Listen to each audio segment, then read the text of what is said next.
Hello students, welcome back to my channel.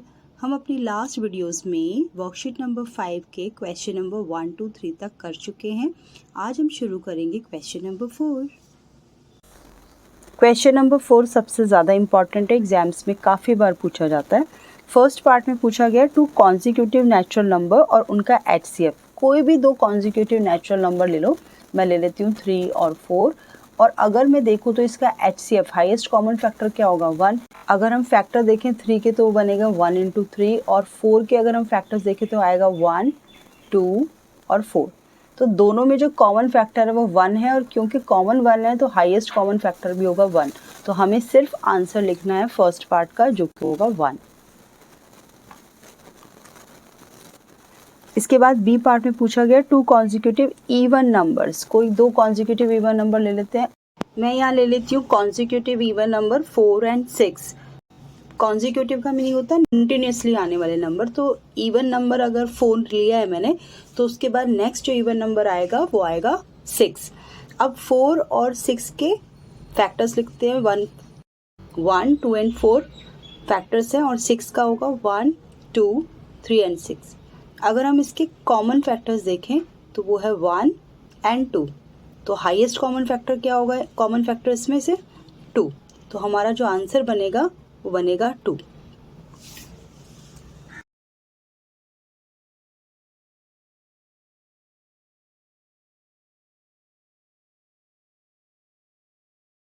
C part पर हमें question में पूछा गया है 2 कॉन्जिक्यूटिव ऑड नंबर्स। कॉन्जिक्यूटिव होने चाहिए और ऑड होने चाहिए। तो मैंने सिलेक्ट करा 3 और 5। अगर इसके फैक्टर्स देखेंगे तो 3 के फैक्टर्स बनेंगे 1 एंड 3 और अगर हम 5 के फैक्टर्स देखेंगे तो बनेगा 1 एंड 5। दोनों में ही जो कॉमन फैक्टर है वो है 1 और अगर एक ही कॉमन फैक्टर है तो वही HCF होगा। तो हमारा HCF आएगा 1।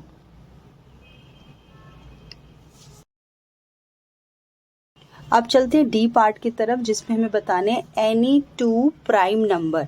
तो मैं प्राइम नंबर सेलेक्ट कर लेती हूँ कोई भी 2। तो मैंने लिए 7 और 11। अगर प्राइम है तो 2 ही फैक्टर्स होंगे 1 एंड 7 और 11 का भी ऐसे ही होगा 1 एंड 11। दोनों के अगर हम कॉमन फैक्टर देखें तो फिर दोबारा आता है 1। तो यहाँ पर जो HCF बनेगा वो भी बनेगा 1।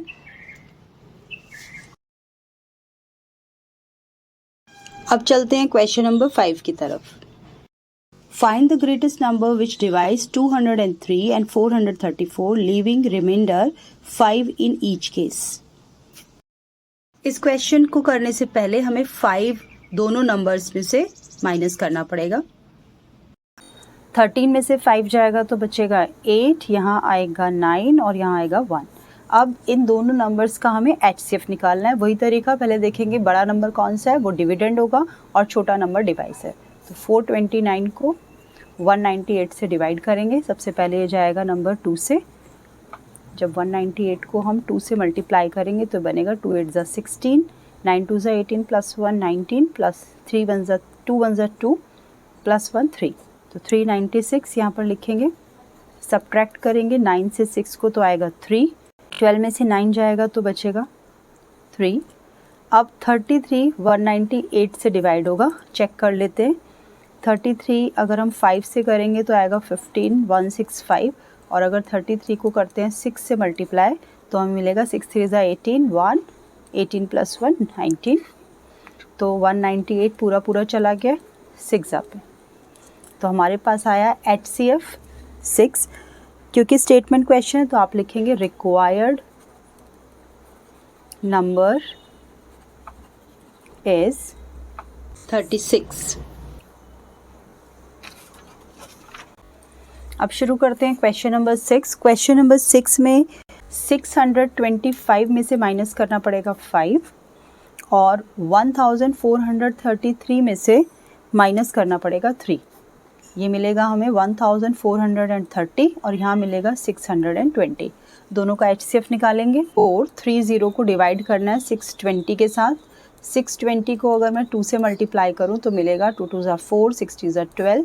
3 से भी मल्टीप्लाई करके देख लेते हैं, ये हमें डेफिनेटली बड़ा मिलेगा। 6 3 ज़ा 18 होगा क्योंकि 0 6 18। तो इसको कैंसिल कर लेते हैं। 1240 से डिवाइड करते हैं यहाँ पर ये 2 पे जाएगा 1 2 4 0, सब्ट्रैक्ट करेंगे 0 से 0, 13 में से 4 गया 9 और यहाँ बचेगा 3 में से 2 गया 1। अब 190 हमारा डिवाइज़र है और 620 dividend.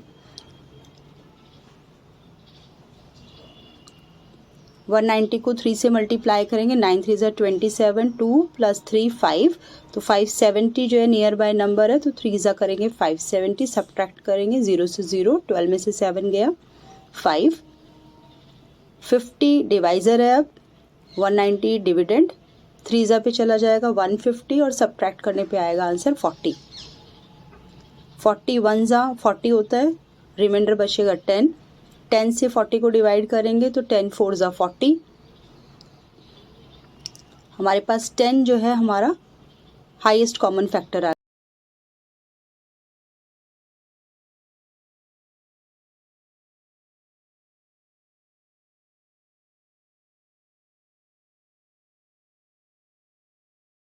Like, share, comment and subscribe my channel.